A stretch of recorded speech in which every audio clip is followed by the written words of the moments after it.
Once again, welcome students to this pre-recorded video session for class 10 students.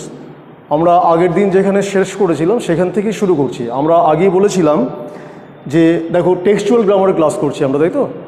তো textual গ্রামারে আমরা কি করছিলাম, বিগত ক্লাসগুলোতে আমরা যেটা করেছি সেটা হচ্ছে গিয়ে আমি আরেকবার মনে করিয়ে দিই, সেন্টেন্সের যে বিভাজনগুলো আমরা করেছিলাম depending on the distribution of finite verbs, তাতে আমরা সিম্পল কমপ্লেক্স এই সমস্তগুলো ক্লাসিফিকেশনগুলো করেছিলাম।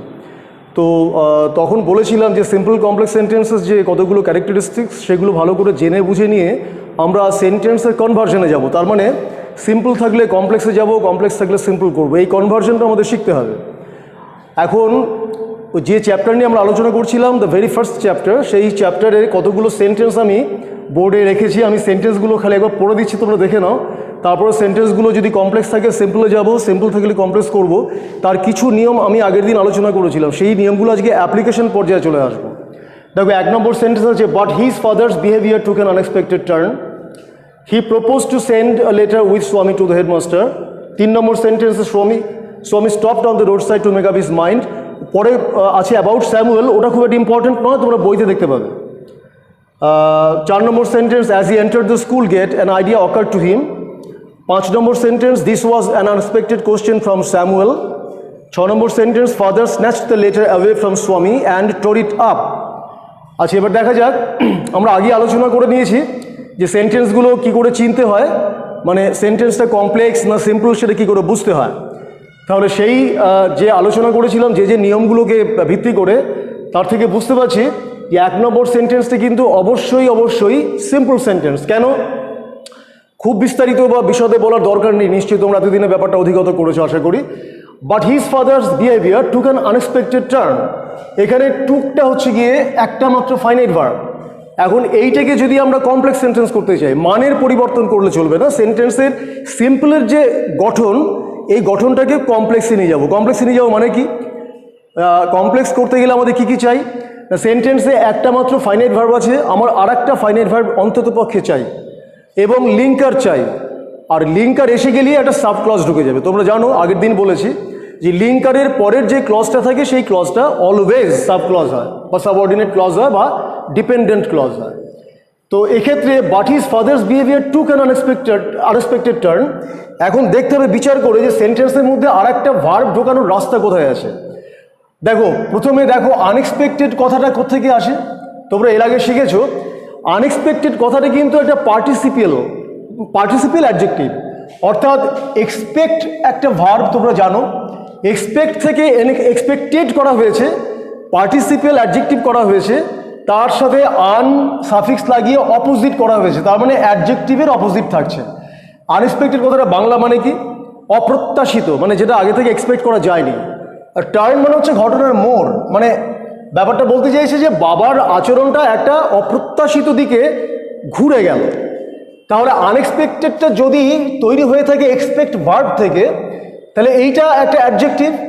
আমরা যখন কোনো সেন্টেন্সে বা সিম্পল সেন্টেন্সে অ্যাডজেক্টিভ দেখব, আমরা চেষ্টা করবো সেই অ্যাডজেক্টিভের জন্য যে নাউনটা আছে, মানে নাউন, অ্যাডজেক্টিভ কেন বসে? অ্যাডজেক্টিভ বসে নাউনকে মডিফাই করার জন্য। তাহলে নাউন আর অ্যাডজেক্টিভ এদের মধ্যে সম্পর্কটাকে আমরা একটু ভেঙে দেবো একটা সাবক্লজের সাহায্যে। কী হবে? বাট হিজ ফাদার্স বিহেভিয়ার টুক, এই টার্নটাকে এইখান থেকে পরিবর্তন করো, টুক এ টার্ন। অ্যাডজেক্টিভের জন্য হুইচ অ্যাডজেক্টিভ ক্লজ তৈরি করার জন্য এই লিঙ্কটা খুব কাজে লাগে, হুইচ ওয়াজ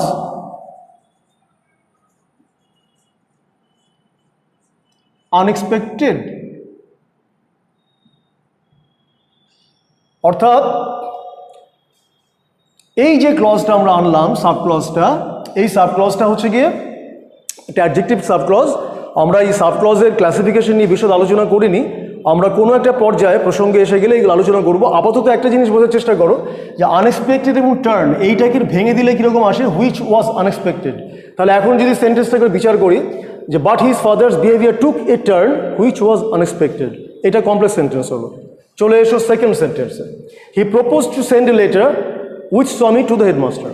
খেয়াল করে দেখো, এখানে প্রপোজড অলরেডি একটা ফাইনাইট ভার্ব আছে, আর কোনো ফাইনাইট ভার্ব নেই। সেন্ড একটা ভার্ব আছে বটে, কিন্তু তার আগে টু ইনফিনিটিভ বসে যাওয়াতে এই সেন্ড ভার্বটা কিন্তু ইনফাইনাইট ভার্ব। তো আমরা একটা জিনিস করতে পারি যে এই সেন্ড ভার্বটা যখন ইনফাইনাইট ভার্ব হিসেবে বসে আছে, কোনোভাবে যদি এইটাকে ফাইনাইট করে দেওয়া যায়, তো ফাইনাইট করার পদ্ধতি কি? প্রথমত এই টুটাকে অর্থাৎ ইনফিনিটিভটা তুলে দিতে হবে। বেশ, তুলে দিলাম।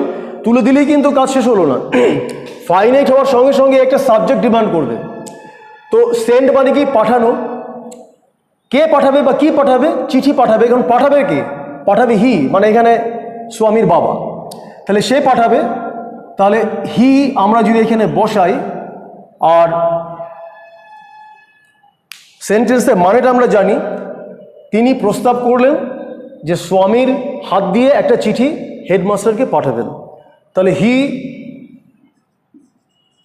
একটা মোডাল অক্সিলারি নিয়ে আসতে পারো, হি should send a letter with Swami to the headmaster.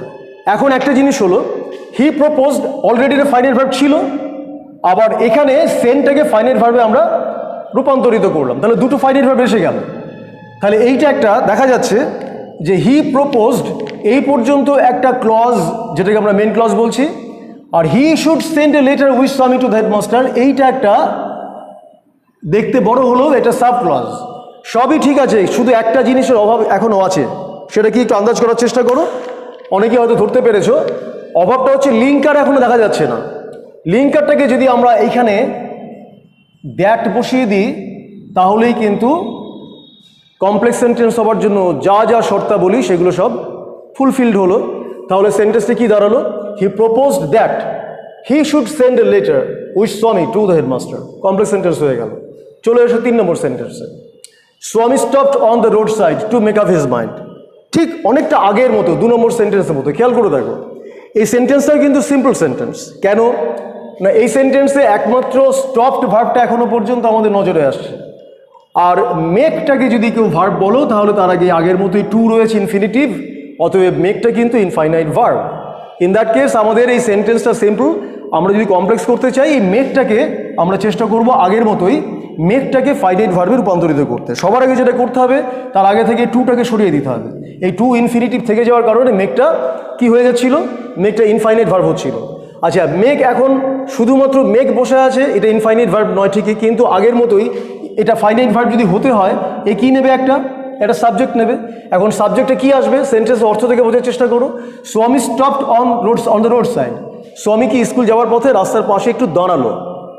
Make up his mind, তার মনটাকে তৈরি করে নেওয়ার জন্য। ওখানে বইতে তোমরা দেখতে পাবে make up his mind about Samuel, অর্থাৎ স্যামুয়েল সম্পর্কে নিজের মনোভাবটাকে একটু ঠিকঠাক করে নেওয়ার জন্য। তাহলে মেকআপটা যদি ভার্ব হয়, এইটা কে মেকআপটা করবে?